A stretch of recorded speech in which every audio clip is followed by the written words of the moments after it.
أعوذ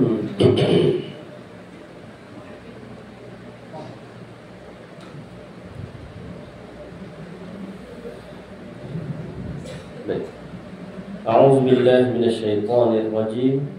بسم الله الرحمن الرحيم. السلام عليكم ورحمة الله تعالى وبركاته. إن الحمد لله نحمده ونستعينه ونستهديه ونستغفره ونعوذ بالله من شرور أنفسنا ومن سيئات أعمالنا. من يهده الله فلا مضل له ومن يضلله فلا هادي له. أشهد أن لا إله إلا الله وحده لا شريك له وأشهد أن محمدا عبده ورسوله. أما بعد، رب اشرح لي صدري ويسر لي أمري واحلل عقدة من لساني يفقهوا قولي.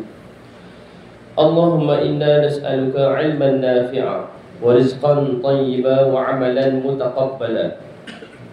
اللهم فقهنا في الدين وعلمنا تأويل. اللهم ربنا زدنا علما وارزقنا فهما. رب يسر ولا تعسر، ربنا تمم لنا بالخير. اللهم آتنا نفوسنا تقواها وزكيها، أنت خير من زكاها، أنت وليها ومولاها. آمين يا رب العالمين.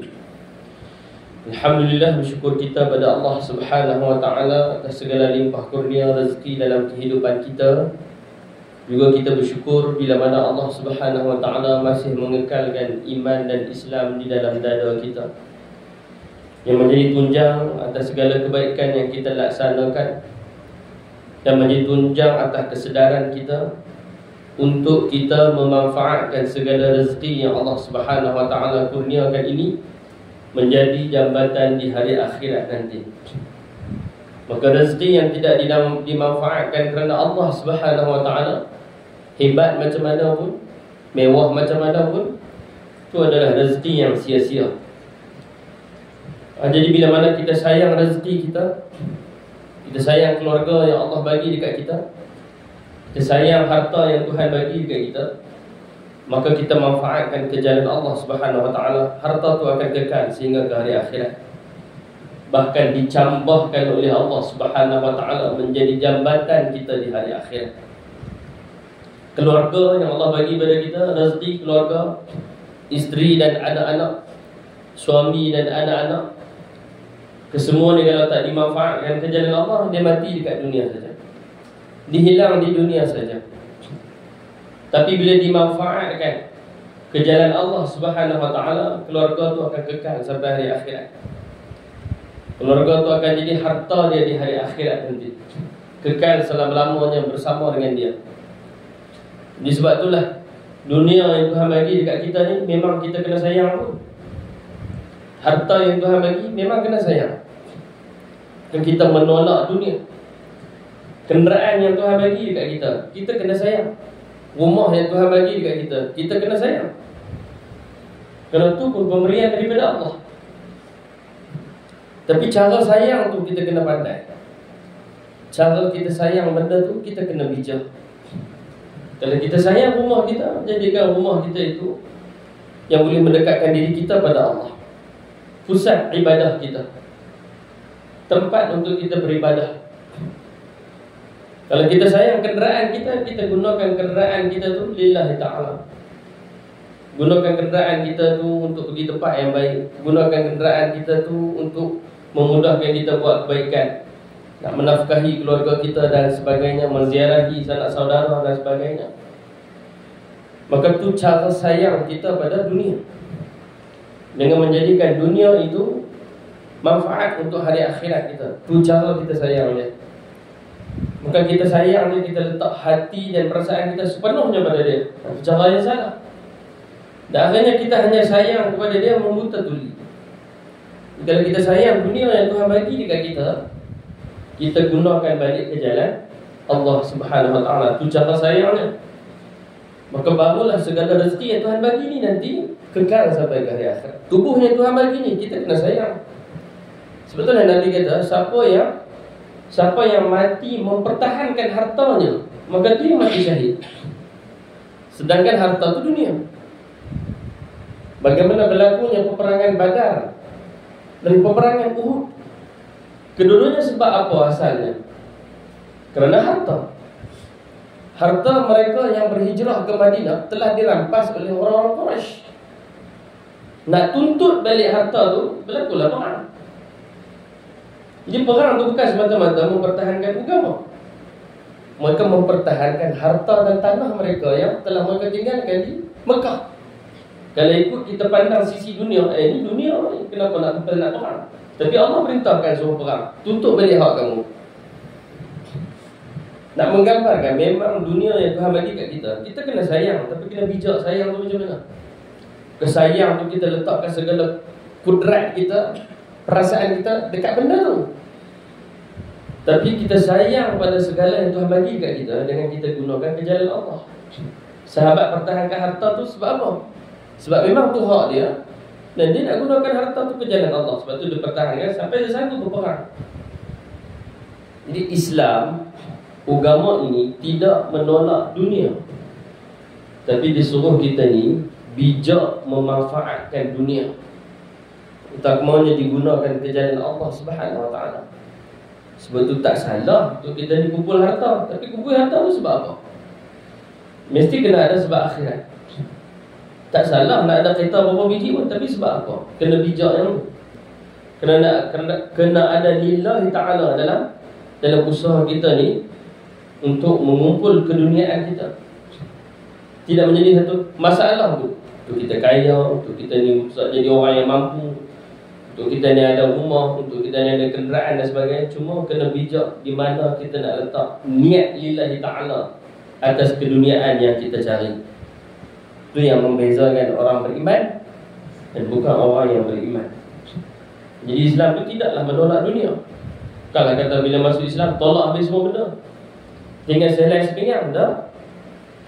Bijak dalam kita ni menguruskan keduniaan kita untuk digunakan ke jalan Allah Subhanahu Wa Taala. Jadi semoga dengan itu kita harap agar Allah sentiasa mengilhamkan kita, memberi kita kekuatan untuk memanfaatkan dunia yang telah dikurniakan kepada kita. Dan itulah yang dinamakan sebagai tasbih orang beriman.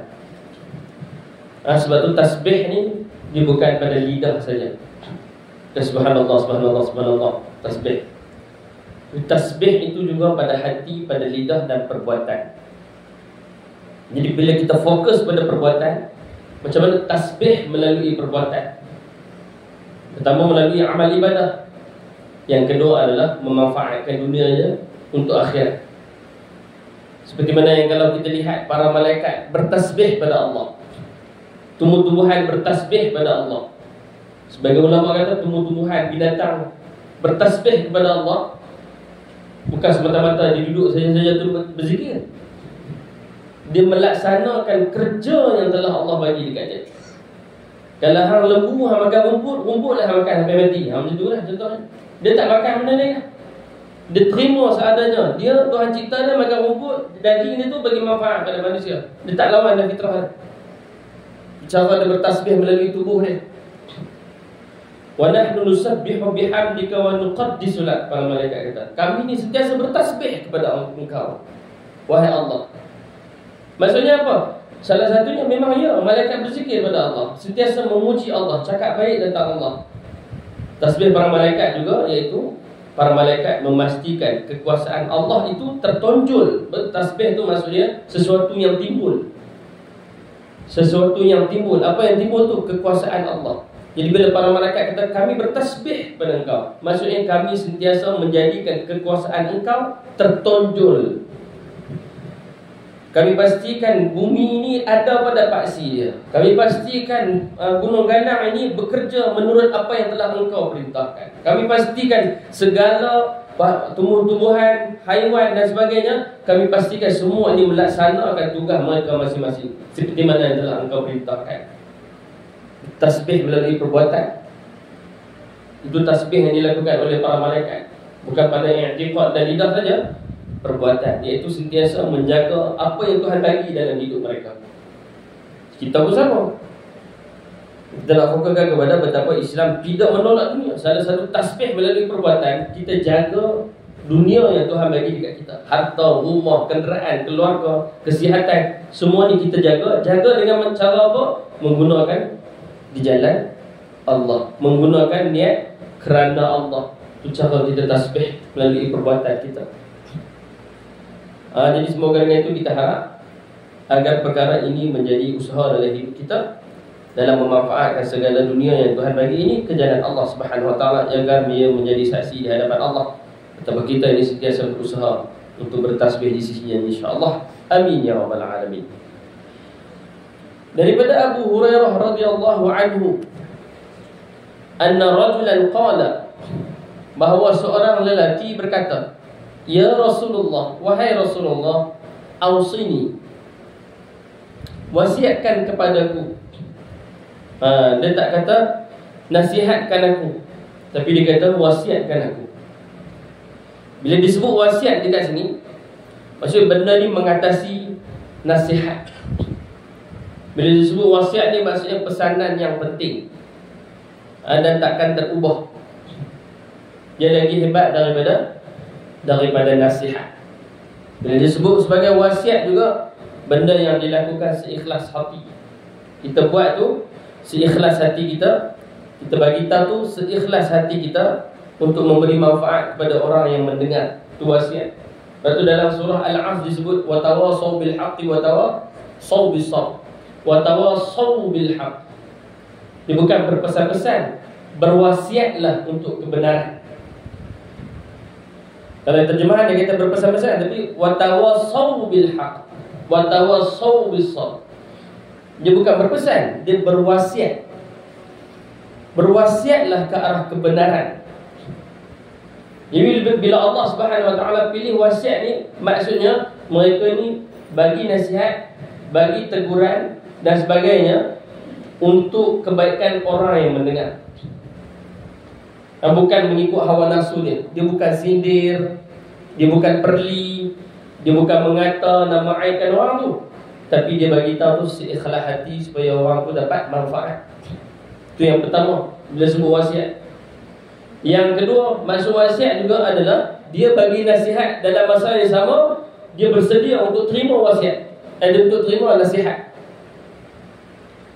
Sebab ada orang dia boleh bagi nasihat kat orang, tapi orang nasihat kat dia tak boleh. Ada yang jenis tu. So disebut dekat situ wa tawassaw bil haqq. Ausini ya Rasulullah. Wasiatkan dekat aku. Allah juga pesan wa tawassaw, berwasiatlah ke arah kebenaran. So, dalam berwasiat, dalam menasihati orang ke arah kebenaran, dia pun kena terbuka untuk terima nasihat. Itu wasiat. Dia pun sedia terbuka untuk terima respon orang tu, reaksi orang yang dia bagi nasihat tu. Sebab ada orang bila dia nasihat juga dalam masa yang sama, dia tak ready nak terima respon orang. Kalau orang tu tolak, dia tak boleh. Kalau orang tu buat dengar tak dengar, dia tak boleh. Itu wa tawasaw bil haqq. Maksudnya dalam memberi pesan, jangan hirau, jangan terasa dengan reaksi yang orang bagi dekat kita. Sampaikan saja kebenaran. Wa tawasaw bis sabr, sampaikanlah ke arah kesabaran. Maksudnya sampaikan saja tanpa mengharapkan reaksi orang. Kadang-kadang kita bagi nasihat dekat orang, kita harap orang tu terima sebiji-sebiji nasihat yang kita bagi. Tak perlu pun mengharap. Sampaikan saja. Samalah keadaan dekat sini. Ausini, wasiatkan kepada aku Rasulullah.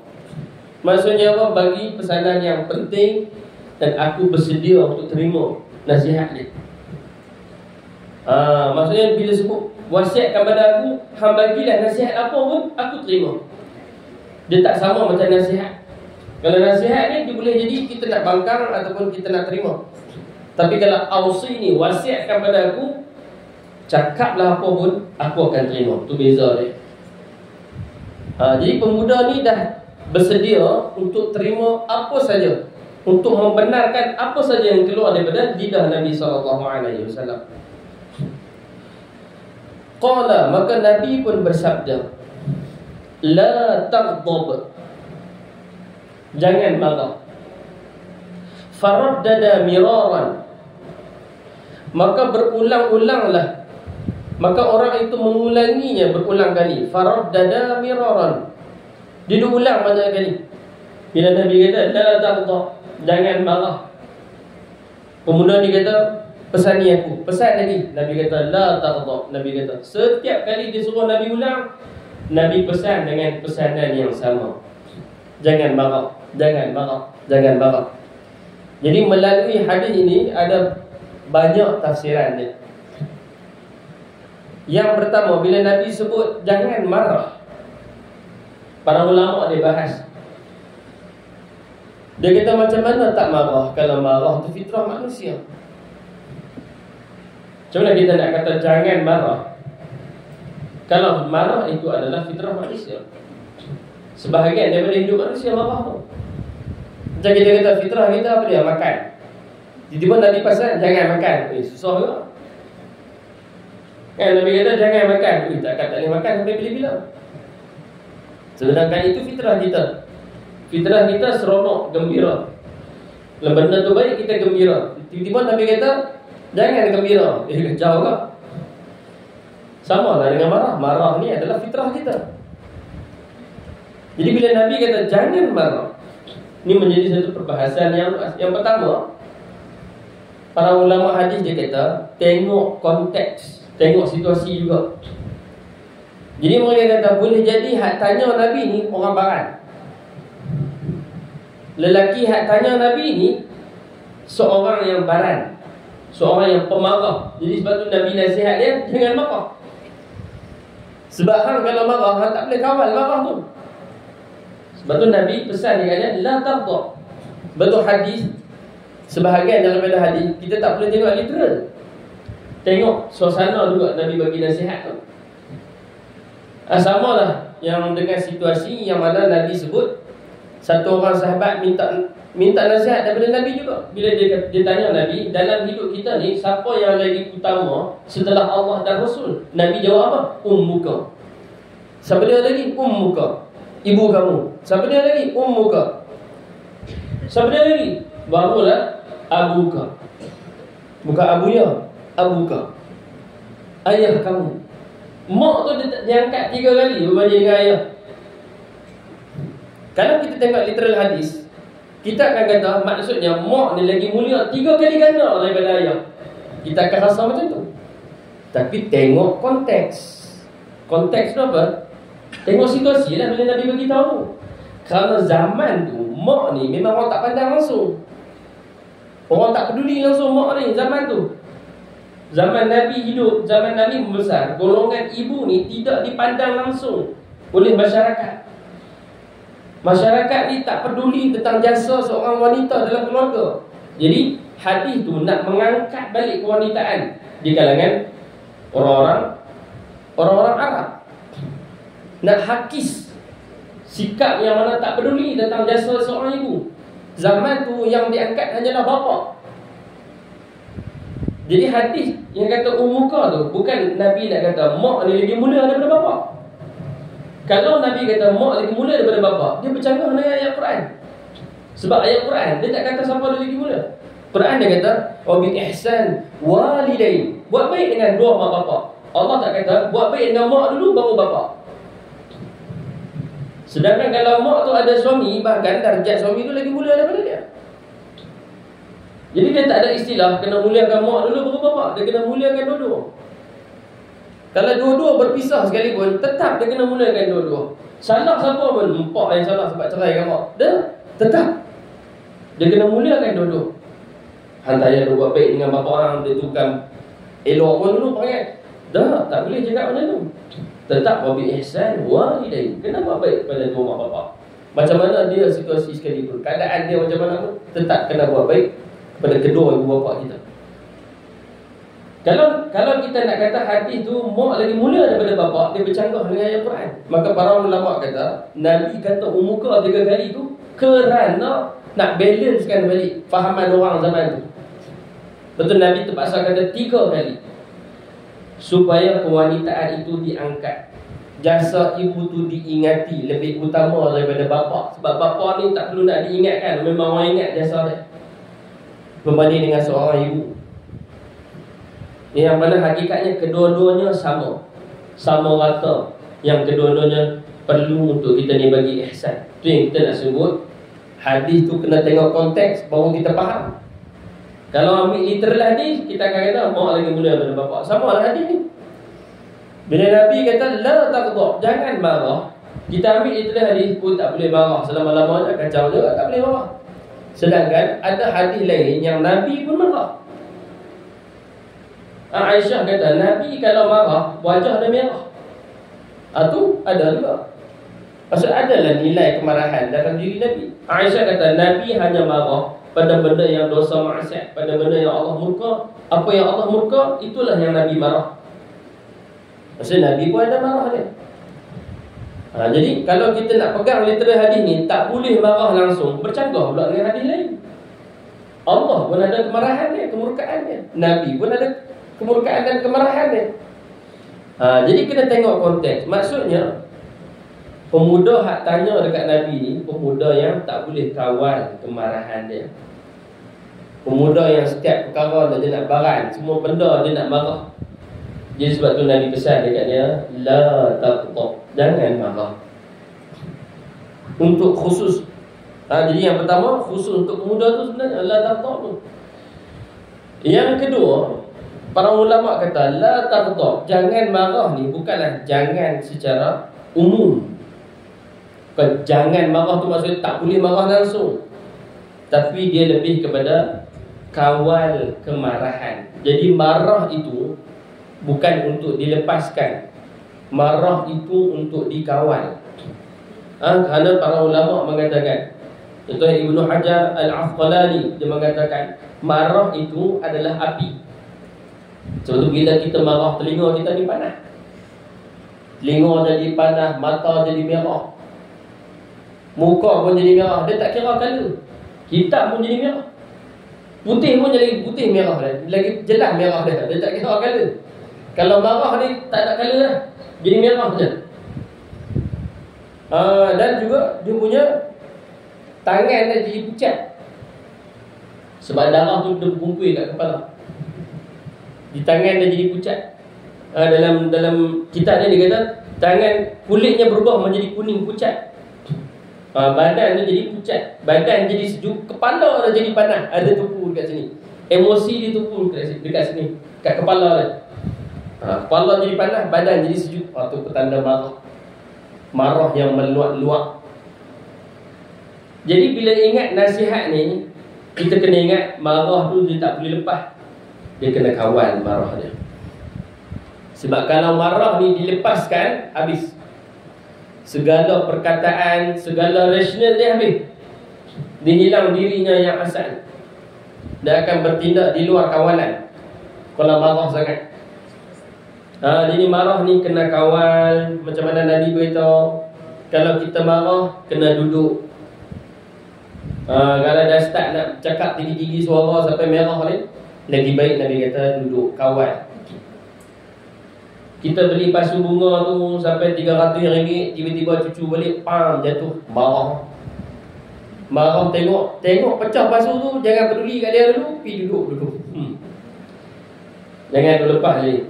Sama lah mak bapak pun, kan, letak handset elok, tiba-tiba anak main, kita nak ambil dia balik. Budak mana dia tahu, dia ingat tu mainan.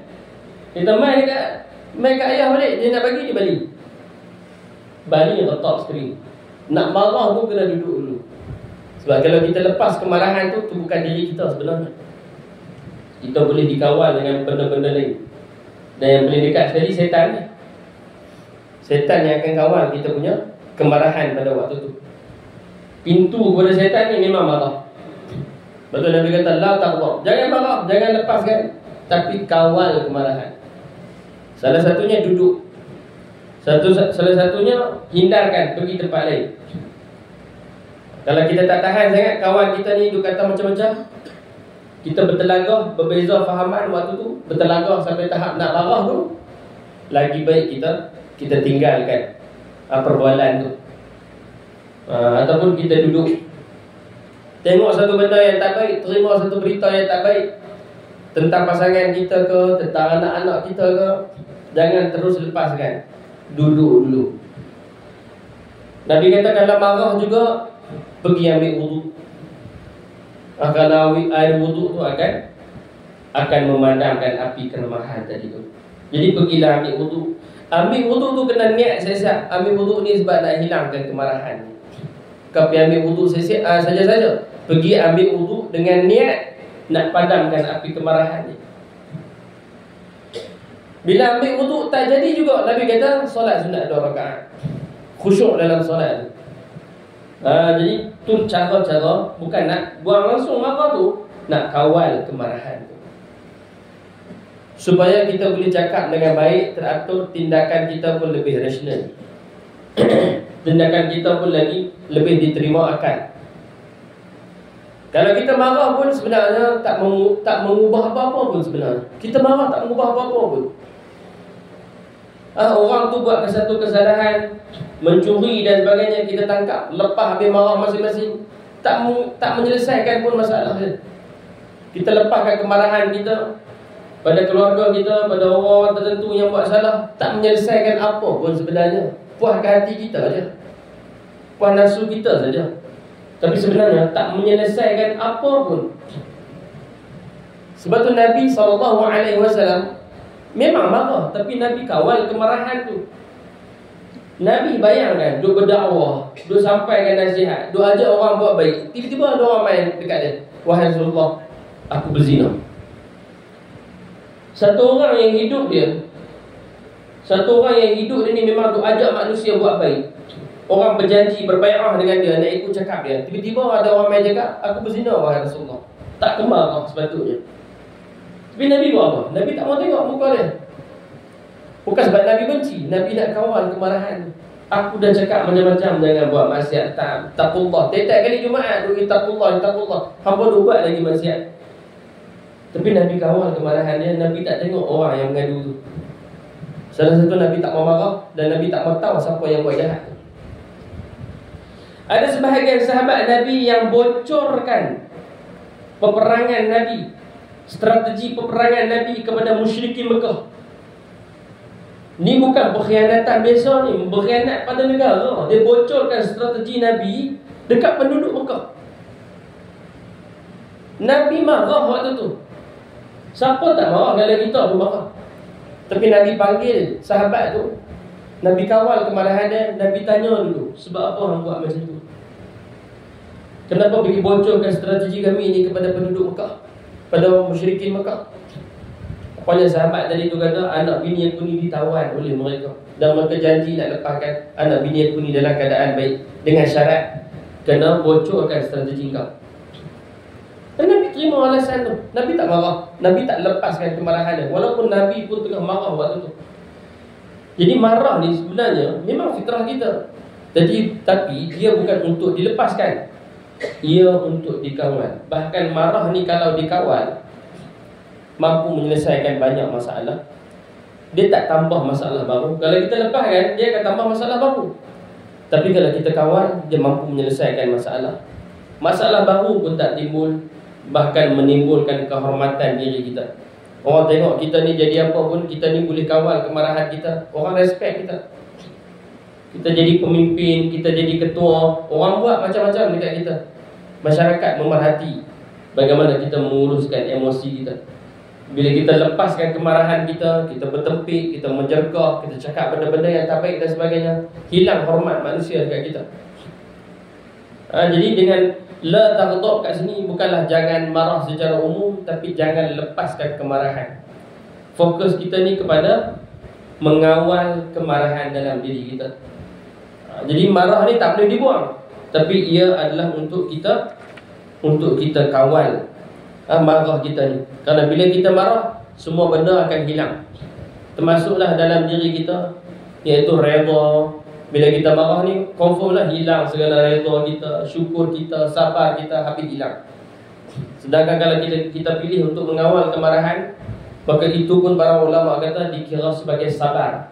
Sabar ni bukan tak marah, tapi dia menahan kemarahan dia daripada dilepaskan. Itulah sabar. Kalau dia sedih, dia kawal sedih dia. Bukan tak boleh bersedih, kawal sedih tu jangan sampai jadi meratapi dan sebagainya. Jadi emosi perasaan kita ni semua bukan untuk kita hilangkan. Kecewa, mana boleh buang kecewa? Kalau kita ni dah berlaku benda yang tak baik dalam hidup kita, mestilah kita kecewa. Adakah kena buang kekecewaan tu? Tak perlu. Kawal kecewa tu. Sedih pun kalau tak kawal akan memudaratkan. Maka kawal kesedihan tu. Samalah dengan marah. Tak boleh buang marah ni, tapi kawal kemarahan kita. Jadi ingat, emosi perasaan kita ni semua untuk dikawal, bukan untuk dibuang. Buang pun tak bagus juga. Tak sedih langsung, masalah juga. Jadi apa pun tak sedih. Mak dia ke, bapak dia ke meninggal dunia, tak boleh dah sedih. Tu masalah. Ada cacat kat emosi dia. Buang langsung pun tak elok juga. Tak ada perasaan. Tengok orang susah, tak ada simpati. Bini dia kan tengok penat, dia tak ada simpati apa. Masalah juga tu. Benda tu bukan untuk dibuang, tapi untuk dikawal. Tapi kalau dilepaskan pun tak elok juga. Nampak? Buang pun tak bagus, lepas pun tak bagus. Tapi kena kawal. Selalu hak buang perasaan ni orang lelaki. Hak tak boleh kawal emosi ni perempuan. Jadi dua-dua ni kena kawal. Orang lelaki jangan buang langsung perasaan tu, tapi datangkan balik perasaan tu, cuma kawal. Sebab orang lelaki ni kalau dia fed up sangat, dia buang tu perasaan tu. Dia boleh buang macam tu ke? Tu kelebihan orang lelaki. Orang perempuan dia tak boleh buang perasaan dia. Jika orang nak lepas dia, kena kawal. Hak lelaki pun sama. Jangan buang langsung. Jangan buang langsung simpati. Jangan buang langsung marah. Asyik marah je kena balas balik. Asyik marah je kena marah balik. Okey, baik, mulai hari ni aku tak marah lah. Nampak? Teruk juga kalau dia tak marah. Semua benda dia buat tak tahu je. Tak boleh juga. Orang lelaki dia boleh buat macam tu. Dia boleh buat, dia tak marah langsung. Dia punya merajuk tu, dia tak marah langsung, dia boleh buat. Buat baik sikit semua nak komplain. Tak payah buat baik, dia boleh buang perasaan tu. Tu kelebihan orang lelaki. Dia boleh buang perasaan dia. Dia boleh delete. Orang tak bagi aku marah, mungkin tak apa, tak marah dah tadi. Tak bagi aku tegur langsung, tak apa, selepas ni aku tak cakap apa lah. Dia boleh buat. Orang perempuan tak boleh. Dia ke mana pun dia kena lepas.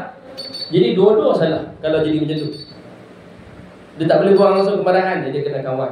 Dia tak boleh lepaskan kemarahan dia kena kawal. Apa juga perasaan ni, emosi ni, tak boleh dibuang, tak boleh juga dilepaskan. Kedua-duanya kena kawal. Okey? Jadi semoga kita mendapat manfaat daripada hadis tadi, insya-Allah.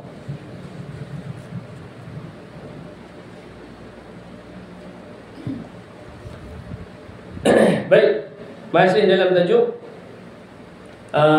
pada mahsyar. Panjang pada mahsyar ni punya tajuk.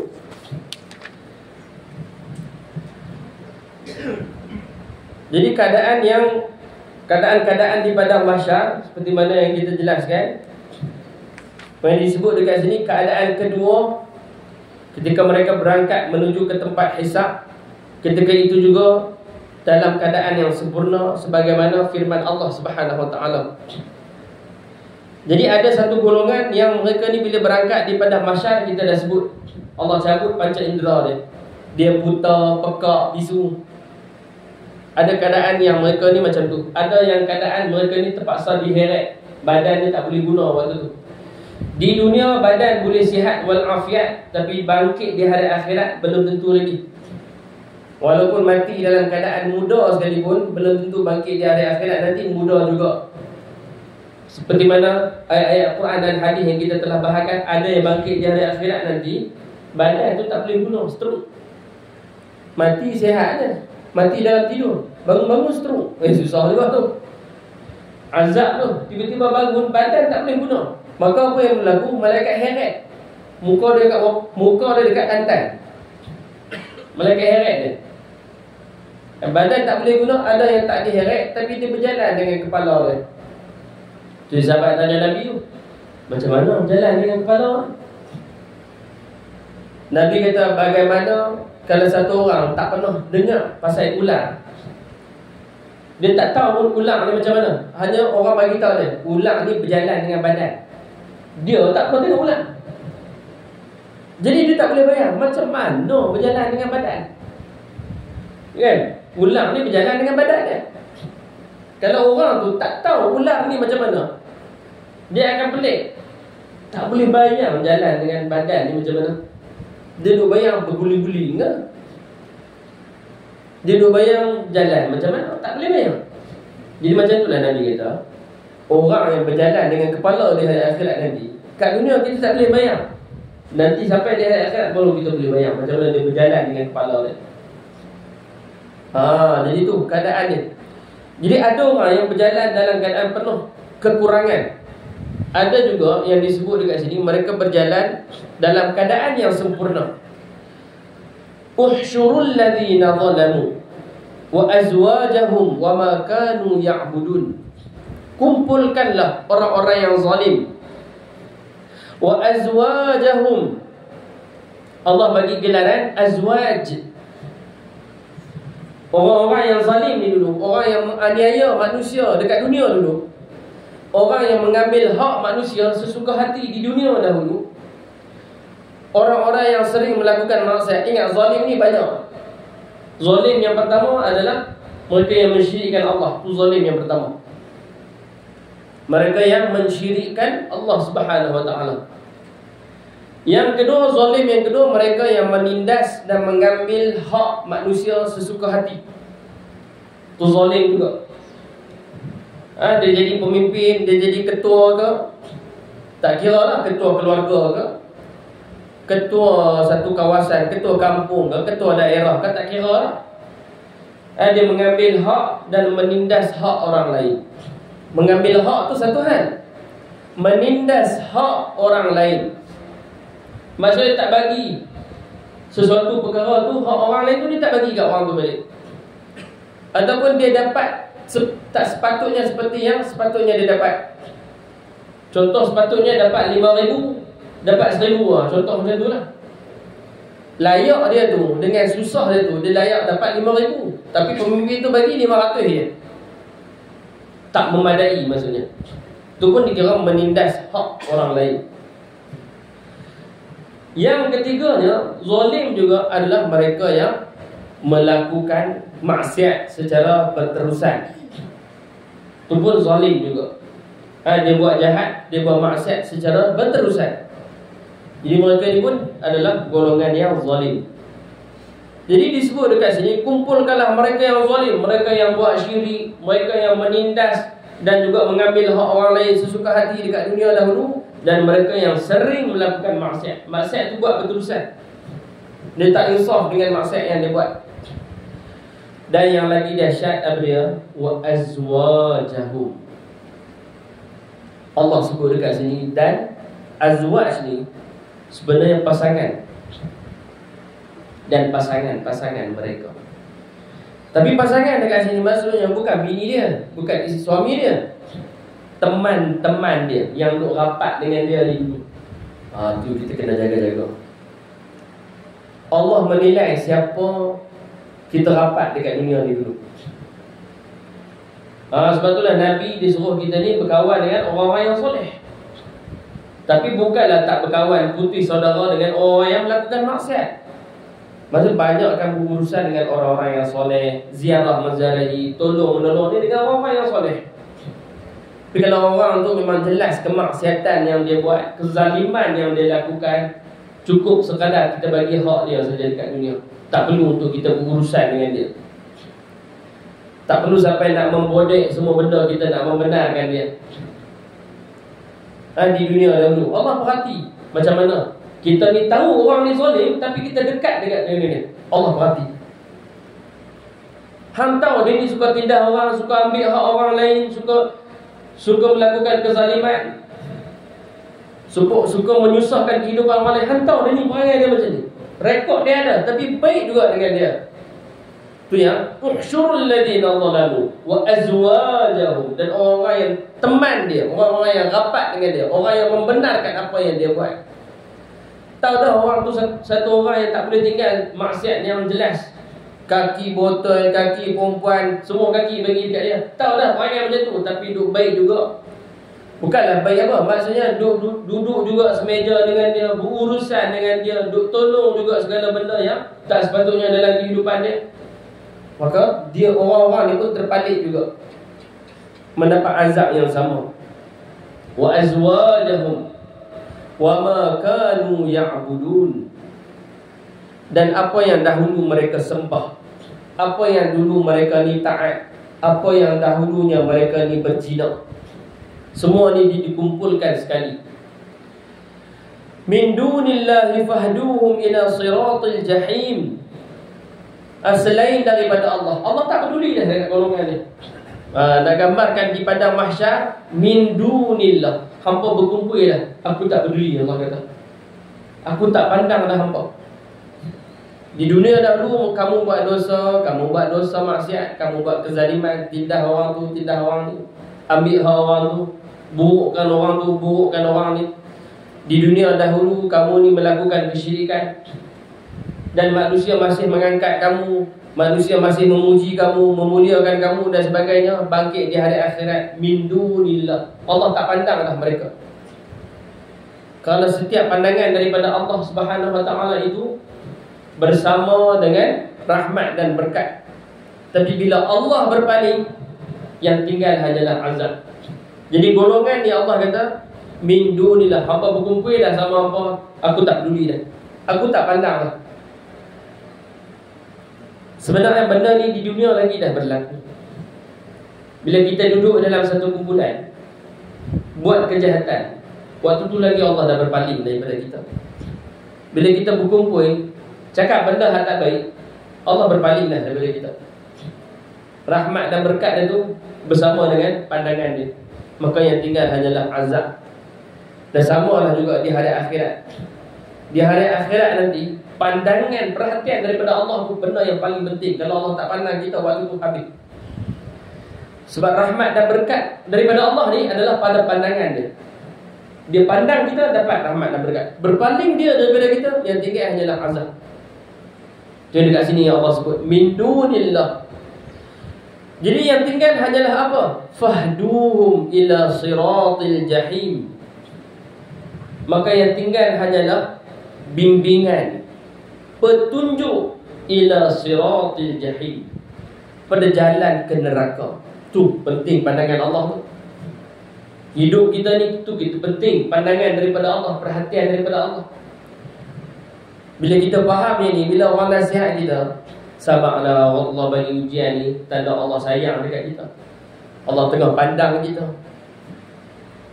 Masa bila Allah bagi ujian, kesusahan dan keperitan kat kita waktu tu, sebenarnya Allah pernah tolong kita. Allah tolong dengan dia memandang kita. Kalau sepanjang kita sabar dengan ujian tu, sepanjang tu juga kita mendapat rahmat dan berkat daripada Allah Subhanahu Wa Taala. Bila orang nasihat macam tu, hati kita ni jadi lembut. Oh, Allah tengah pandang aku, Allah tengah muliakan aku. Jadi sebab itulah aku pernah tunjuk akhlak yang baik waktu ni. Sedih macam mana, kecewa macam mana, sakit hati macam mana pun, tetap tunjuk akhlak yang baik. Sebab apa? Allah tengah pandang. Sebab bila kita ni tak sabar, macam tadi tu, la tak marah. Allah bagi ujian, tiba-tiba kita tunjuk akhlak yang buruk, Allah berpaling. Sia-sia lah ujian tu. Dah susah, sia-sia pula. Jadi waktu itulah kita menjaga akhlak dan budi kita, tahan sabar kita. Sebab Allah tengah pandang, Allah tengah bagi rahmat, Allah tengah bagi berkat kepada kita. Maka dengan rahmat dan berkat tu, ujian tu akan jadi manfaat. Dapat gaji nanti hari akhirat. Dengan ujian tu dapat gaji. Mana nak cari kecewa, orang bayar. Kita tengah kecewa, orang bayar kat kita. Kita tengah sedih, orang bayar. Mana nak jumpa dekat dunia? Tapi Allah Subhanahu Wa Taala, di saat kita sedih, Allah sediakan ganjaran. Sebab dia ni sabar, dia tak marah, dia tak cakap benda-benda yang buruk. Bila aku bagi ujian dekat dia, Allah tengah memerhati kita. Dan berbanding kalau kita ni buat dosa maksiat, kita tunjuk akhlak yang buruk, Allah berpaling daripada hidup kita. Dan bila Allah berpaling, hanya ada satu jalan saja. Allah kata siratil jahim. Jadi hidup ni ada dua, siratul mustaqim dan siratul jahim. Dia tak ada jalan ketiga. Dia ada dua jalan saja dalam hidup. Di hari akhirat pun sama, ada dua jalan saja. Dia tak ada jalan yang ketiga. Yang pertama siratul mustaqim, yang kedua siratul jahim. Di atas bawah. Siratul mustaqim, jalan ke atas. Mustaqim itu jalan yang naik kan, tangga. Siratal jahim, jalan ke bawah. Tu yang tiang sirat tu, dia makin lama kuih kat atas, dia makin lama makin kat atas. Bawah dia neraka. Bila Allah sebut fahduhum ila siratal jahim, siapa yang mampu menghalang mereka ni untuk masuk ke dalam neraka? Tak ada siapa dah. Sebab tu penting pandangan daripada Allah Subhanahu Wa Taala. Di dunia lagi benda ni sangat penting. Sampailah di hari akhirat bila Allah berpaling, yang tinggal hanyalah siratal jahim. Waqifuhum innahum mas'ulun. Tahanlah mereka, sesungguhnya mereka akan ditanya. Segala perbuatan yang mereka lakukan di dunia, semuanya akan disoal siasat, dipersoalkan oleh Allah Subhanahu Wa Taala di hari akhirat. Firman Allah Subhanahu Wa Taala tunjukkan kepada mereka, maksudnya agar mereka semua dibawa ke neraka. Ayat itu menunjukkan bahawa mereka tidak buta dan tidak pula bisu, kerana tidak ada gunanya bertanya kepada orang yang pekak dan bisu. Dan demikian jelas bahawa mereka mempunyai mata, telinga dan lidah yang dapat bercakap. Jadi ini situasi orang yang sempurna panca indera dia nanti. Keadaan ketiga, iaitu ketika mereka dihisab, dalam keadaan ini panca indera mereka juga dalam keadaan yang sempurna, sehingga dapat mendengar pertanyaan dan membaca buku catatan amal mereka. Bercakap kepada amalnya ketika anggota badan mereka memberi kesaksian kepada segala kejahatan yang telah dilakukannya.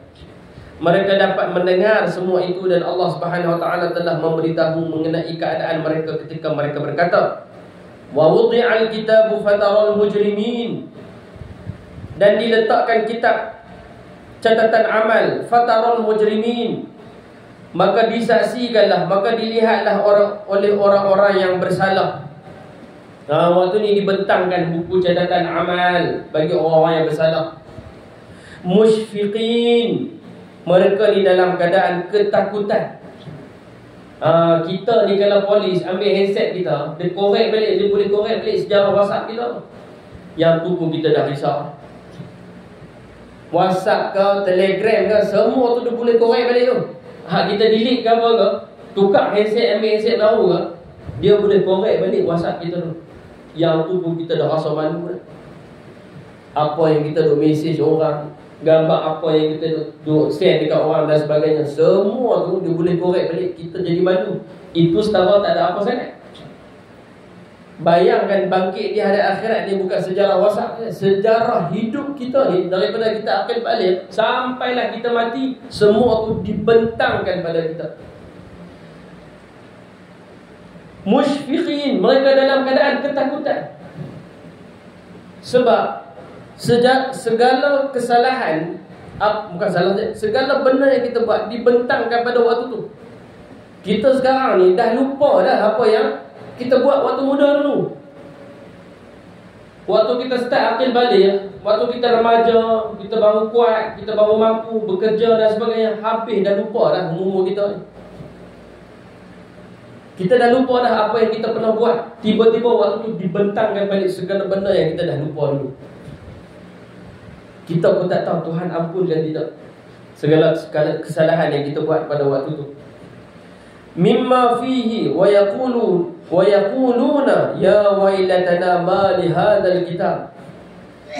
Mereka pun berkata, wa yaqulun ya wailatana, aduhai celakalah kami, ma li hadzal kitab, apa yang telah meninggalkan yang kecil dan tidak pula yang besar. La yughadiru saghiratan wala kabiratan.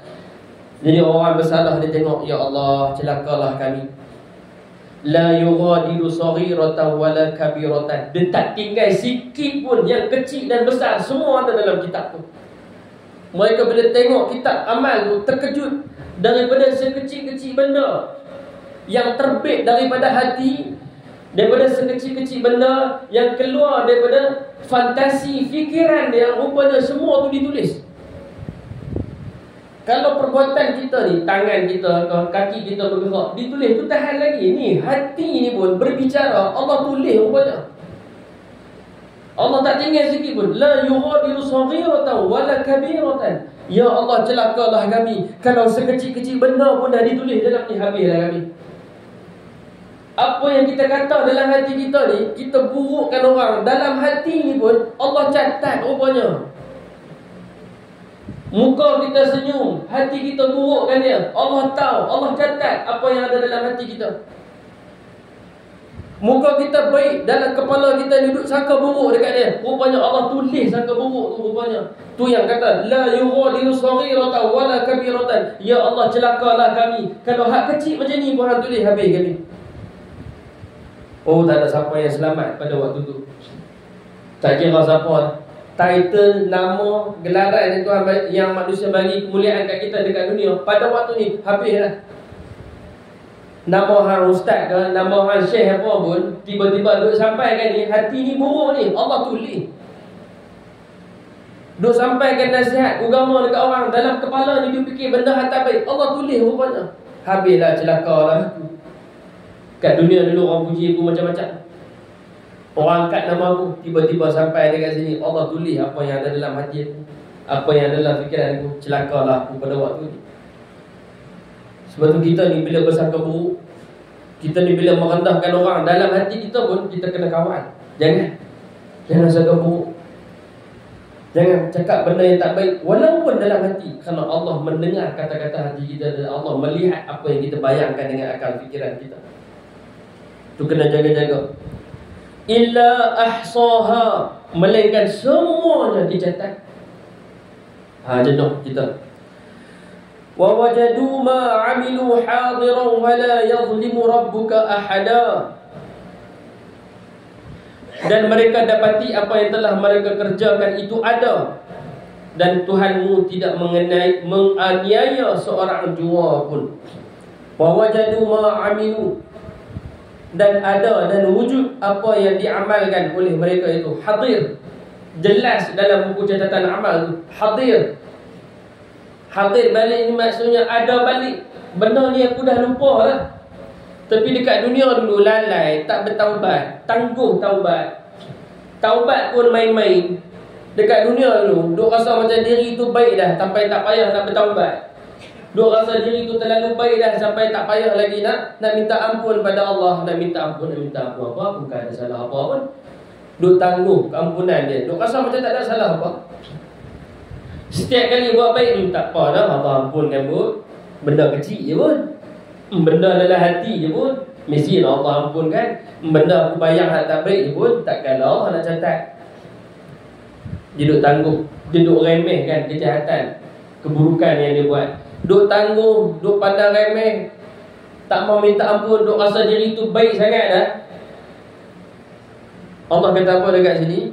Wa wajadu ma'amilu hadiran. Tu semua naik balik, hadir balik. La, benda ni aku dah lupa. La, benda ni aku ingat kecil sangat. Tuhan nak kira. Ya kan, Tuhan ampunkan lah. La, aku dulu ni niatkan tak ada salah. Rupanya apa yang berlaku? Hadiran, benda tu hadir. Benda yang dia dah lupa, benda yang dia remehkan, benda yang dia tangguh, hadir pada waktu tu. Sebab itulah jangan kita ni selesa dengan keadaan diri kita. Teruskan hidup kita ni selagi hayat masih ada. Tak ada salah pun tetap minta ampun pada Allah Subhanahu Wa Taala. Tetap merasa hina di hadapan Allah. Wala yazlimu rabbuka ahada. Dan pada hari itu tak ada siapa pun yang dizalimi oleh Allah Subhanahu Wa Taala.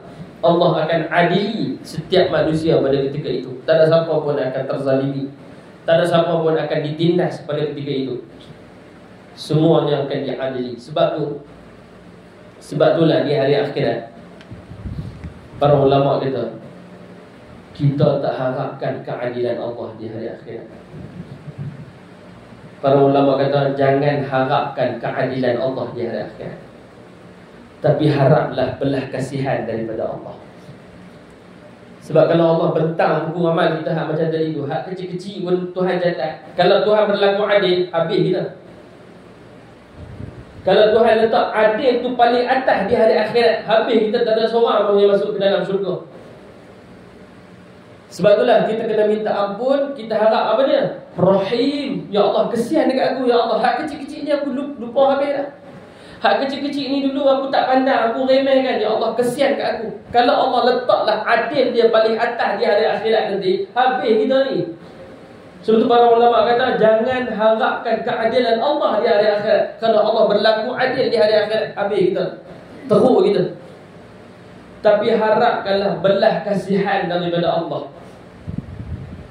Kita jadi dekat dunia kita marah, hantu di hari akhirat nanti kita bicara depan Allah. Tak perlu pun kita cakap macam tu. Ya Allah, aku hanya harap belah kasihan. Orang aniaya aku dekat dunia, tak apa, dia tanggung di hari akhirat. Tapi penganiayaan orang terhadap aku ni, aku hanya harap belah kasihan kau. Jadi macam mana dekat kita ni dekat dunia, orang aniaya kita, orang tindas kita, orang jatuhkan kita, orang tikam belakang kita. Jadikan semua ni untuk kita harapkan belah kasihan. Ya Allah, aku tak peduli semua benda ni, nanti dia tanggung di hari akhirat. Aku tak mau tengoklah muka dia, tapi aku harap dengan kejadian-kejadian ni kau berikan belah kasihan dekat aku. Tu yang kita harapkan. Kita tak mau bangkit di hari akhirat, nak kena melalui proses perbicaraan, nak kena hadap lagi manusia yang pernah tindas kita dulu. Tak apa, nanti kita tengok hari akhirat nanti sabar betul. Tak perlu dah. Tak apalah, aku maafkan. Hang tanggung hari akhirat nanti. Aku dekat hari akhirat nanti, aku hanya harap belah kasihan. Aku tak mau lah naik kot-kot ni semua, tak mau lah. Kita dekat dunia pun kita malas nak naik kot. Tiba-tiba hari akhirat kita kata tak apa, kita tengok tanding hari akhirat nanti. Boleh. Allah boleh sediakan pembicaraan. Tapi apa masalah? Buang masa kita. Kita tak mahu dah tengok muka dia, kita tak mahu dah. Sebab tu Islam suruh kita maafkan. Maafkan, tinggalkan dia. Dia tindas, tak apa, hang tanggung hari akhirat nanti. Dia tak selesai, kita maafkan dia. Dia tikam kita, kita maafkan. Tak selesai dosa dia dekat kita. Ingat selesai ke? Dia tanggung hari akhirat. Cuma kita tak gaduh hadap dia hari akhirat nanti. Tak ada dah proses perbicaraan tu, tak ada dah. So kalau kita benci betul orang tu, kita maafkan bukan untuk dia, kita maafkan untuk diri kita, supaya kita ni boleh tenang hidup dekat dunia, boleh tenang ke akhirat nanti. So hari akhirat aku tak payah tengok dah muka hang. Kalau aku tak maafkan, kes dia akan diheret ke hari akhirat, berlaku perbicaraan baru. Satu hari pula nak buang masa kat situ. So aku tak mau buang masa dekat hang dekat dunia, dekat hari akhirat aku tak mau buang masa dekat hang. Aku maafkan, hang tanggung sendiri.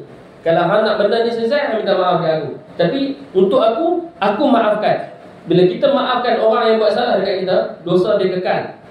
Cuma masalah kita dah selesai. Dosa dia tetap ada. Dosa dia tetap kekal dengan kita. Selagi mana dia tak minta maaf, selagi mana dia tak insaf dengan perbuatan salah ada dekat kita, selagi itu dia akan tanggung dosa tu. Lepas tu kadang-kadang ada orang dia takut nak memaafkan sebab dia takut dosa tu terangkat. Bukan. Kita maafkan orang, dosa dia masih kekal. Cuma kita ni dah selesai dah dengan dia. Jadi kita maafkan. Kalau kita benci, sebenarnya kemuncak kebencian kita adalah kita maafkan. Kita simpan benci tu sampai ke anak cucu.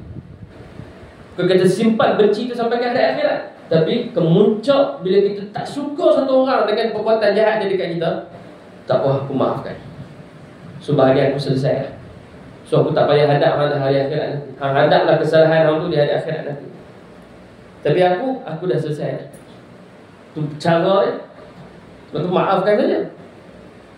Maafkan bukan untuk dia, tapi untuk diri kita. Kan? Jadi sebab itulah kita mengharapkan belah kasihan di hari akhirat nanti daripada Allah Subhanahu Wa Taala. Sebab semua ni dibentangkan sekecil-kecilnya.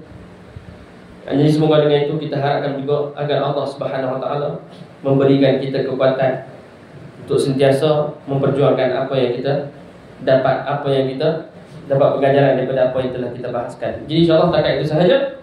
Semoga apa yang kita jelaskan ini mendapat pengajaran, pedoman, motivasi dan semangat untuk kita istiqamah di atas landasan ini. Dan semoga Allah Subhanahu Wa Taala mengajari usaha kita pada pagi ini insya-Allah. Amin ya rabbal alamin. Segala yang baik daripada Allah Subhanahu Wa Taala, yang kurang, yang lemah, yang buruk adalah daripada diri saya sendiri. Ia tangguh majlis ini dengan tasbih kifarah dan surah Al-Asr. Subhanakallahumma